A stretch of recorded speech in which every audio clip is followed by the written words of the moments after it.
सुप्रभात बच्चों, घर से पढ़ाओ कार्यक्रम में आप सभी का स्वागत है। मैं राजेश कुमारी विशेष अध्यापिका government senior secondary school Safidon में कार्यरत हूँ।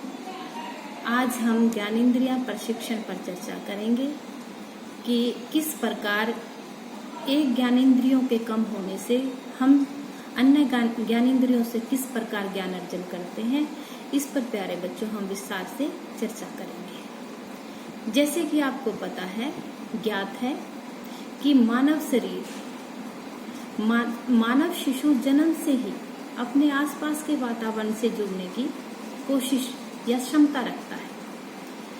मानव का मस्तिष्क इस प्रकार से बना है कि वह अपने आसपास के वातावरण से ज्ञान अर्जन करने में व्यस्त रहता है। ज्ञानेंद्रियां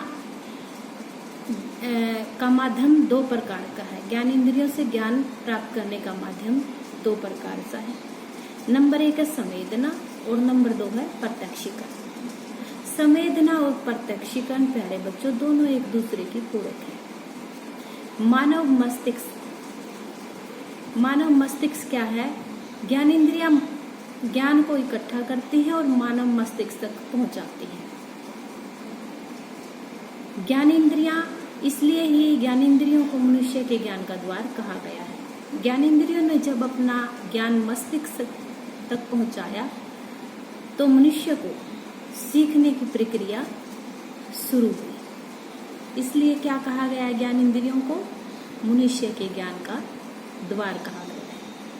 हमारे शरीर के अंग जैसे आँख है, नाक, कान, जीभा, हाथ, पैर, त्वचा, ये वे अंग हैं जिनसे हमारी ज्ञानेंद्रियां जैसे श्रवण, दृष्टि, स्वाद, घ्राण, गत्यात्मक आदि से हम ज्ञान प्राप्त करते हैं। प्यारे बच्चों, हमारे पास 5 ज्ञानेंद्रियां हैं। यदि इनमें से एक ज्ञानेंद्रियां क्षतिग्रस्त हो जाती है तो हम अन्य ज्ञानेंद्रियों से किस प्रकार उसकी पूर्ति करेंगे, किस प्रकार अपना ज्ञान बढ़ाएंगे, उसके अभाव में किस प्रकार अपना ज्ञान आगे बढ़ा के हम अन्य ज्ञानेंद्रियों से अपने ज्ञान को बढ़ावा देंगे, इस बारे में आज हम चर्चा करेंगे। देखो प्यारे बच्चों, मान लो हमारे पास दृष्टि का अभाव है, दृष्टिहीन बच्चा है। दृष्टिहीन बच्चे के पास क्या हुआ? दृष्टि के अभाव में दृष्टि ज्ञानेंद्रिय नहीं है उसके पास। अन्य क्या है? 4 ज्ञानेंद्रियां हैं। 4 ज्ञानेंद्रियां क्या है? स्पर्श है, श्रवण है, घ्राण या स्वाद है और गत्यात्मक है। इन ज्ञानेंद्रियों से बच्चे को कैसे प्रशिक्षण दिया जाता है? अभिभावकगण व बच्चों, आज हम इस पर चर्चा करेंगे। मान लो बच्चों, हमारे पास दृष्टि नहीं है। दृष्टि की क्षति के अभाव में हम अपने शेष ज्ञानेंद्रियां जैसे श्रवण ज्ञानेंद्रिय क्या है कि जिससे हम सुनकर अपनी सूचनाएं एकत्रित करते हैं, मस्तिष्क तक पहुंचाते हैं और उनसे हमें आसपास के वातावरण का पता चलता है। इससे हमें कैसे पहचान करवानी है बच्चे को कि जैसे वाहन की आवाज़ें हैं, वाहन की आवाज़ों से हमें पता चलेगा कि ये गाड़ी का हॉर्न है, ये स्कूटी का हॉर्न है, ये बाइक का हॉर्न है। घर में पालतू पशु है। पालतू पशु क्या है? गाय है, भैंस है। गांव में तो ये सब होता ही है। कुत्ता है, बिल्ली है। गाय की आवाज़ से पहचान करवानी है कि ये गाय की आवाज़ है, ये कुत्ते के भौंकने की आवाज़ है, ये बिल्ली के बोलने की आवाज़ है, ये चिड़िया की आवाज़ है, ये हमारे पड़ोसी की आवाज़ है। पड़ोस में जो भी इंसान रहते हैं उनकी आवाज़ से भी हमें बच्चों को परिचित करवाना है, जिससे भी बच्चे का ज्ञानेंद्रिय और बढ़े, श्रवण ज्ञानेंद्रिय में और वृद्धि हो। मान लो बच्चों, हमारे घर में कुत्ता है, कुत्ते के भौंकने से हमें पता चल जाएगा कि ये कुत्ता बोल रहा है। बिल्ली की आवाज़ अलग है, बिल्ली की आवाज़ से हमें ये ज्ञान होगा कि ये बिल्ली की आवाज़ है। चिड़िया की आवाज़ से बच्चे को पहचान करवानी है कि ये चिड़िया की आवाज़ है। इस प्रकार क्या हुआ, हमारे घर के वातावरण में हमें इस ज्ञान को बढ़ावा देना है और बच्चे को बहुत अच्छे से ये सिखाना है। इसके बाद श्रवण के बाद दूसरी ज्ञान इंद्री क्या है प्यारे बच्चों, घ्राण या स्वाद है। घ्राण या स्वाद क्या है, जैसे कि हमारे घर में हम घर के ही वातावरण को लेते हैं, घर के इन्वायरमेंट को लेते हैं। घर के इन्वायरमेंट के बाद हम बाहर के इन्वायरमेंट से बच्चों को परिचित करवाते हैं। घर में क्या है, चीनी है, बच्चों को चीनी के स्वाद से, जैसे ये चीनी है, चीनी का स्वाद बच्चे को बताया कि चीनी का स्वाद मीठा होता है। उसके बाद हमने नमक लिया, नमक भी बच्चे को टेस्ट करवाया, तो इससे क्या पता चला कि ये नमक है। इन दोनों के स्वाद में डिफरेंस है। इससे प्यारे बच्चों हमें क्या पता चला, ये चीनी है, चीनी मीठा है और नमक कड़वा है। थोड़ा कड़वा भी नहीं बोल सकते, नमक का स्वाद नमकीन है। अच्छा, इसके बाद प्यारे बच्चों क्या आया कि हमने जीरा लिया, इसकी महक से बच्चे को परिचित करवाया कि इसकी गंध कैसी है। हल्दी है हमारे घर में, बच्चे को हल्दी से परिचित करवाया कि हल्दी की कैसी गंध है। सूंघने के बाद खाने में देखो, ये मैंने ये सब चीज़ें यहाँ रखी है। खाने में आम का स्वाद कैसा है, बच्चा आम खाएगा, दृष्टिहीन बच्चा आम खाएगा, उसको ये पता चलेगा कि ये आम है। जामुन है, जामुन खाएगा तो बच्चे को ये पता चलेगा कि ये आम जामुन है। उसके बाद घर में ही हम बच्चे, बहुत सारी चीज़ें हैं हमारे पास जिससे बच्चे का हम स्वाद ज्ञानेंद्रिय, घ्राण ज्ञानेंद्रिय बहुत अच्छे से बढ़ा सकते हैं। बिस्किट है, बिस्किट को हमने लिया और इसमें बिस्किट के स्वाद से बच्चे को परिचित करवाया। इस प्रकार प्यारे बच्चों, हमें अपने ज्ञानेंद्रिय प्रशिक्षण को घर के वातावरण से ही परिचित करवाना है।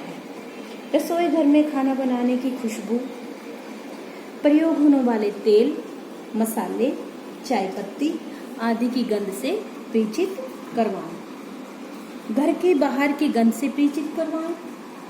बालक को फूलों की गंध, गुलाब, गेंदा, चमेली आदि की पहचान करवाएं। बालक को विभिन्न तरह की दुर्गंध की भी पहचान करवाएं। दुर्गंध और सुगंध, इसमें भी बच्चे की पहचान करवाना बहुत अनिवार्य है। जैसे सुगंध, सुगंध तो क्या हो गई, ये पाउडर है, पाउडर की अलग तरह की सुगंध है, परफ्यूम की अलग तरह की है। इससे बच्चे को क्या ज्ञात हुआ कि ये पाउडर की है और ये परफ्यूम है।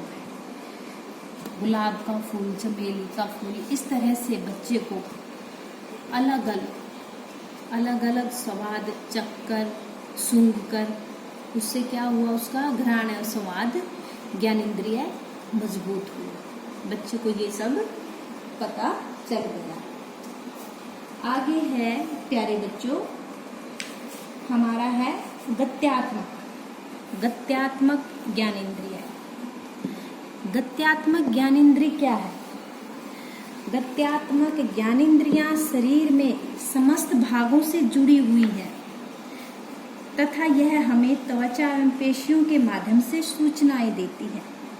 इसके लिए हमें न तो स्पर्श का सहारा लेना पड़ता है और न ही ध्वनि, घ्राण व स्वाद का।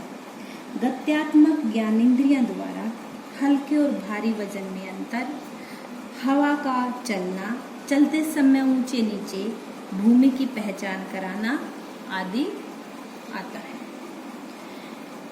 बालकों को दोनों हाथ से वस्तुओं को पकड़ना व देखने का अभ्यास करवाया जाता है।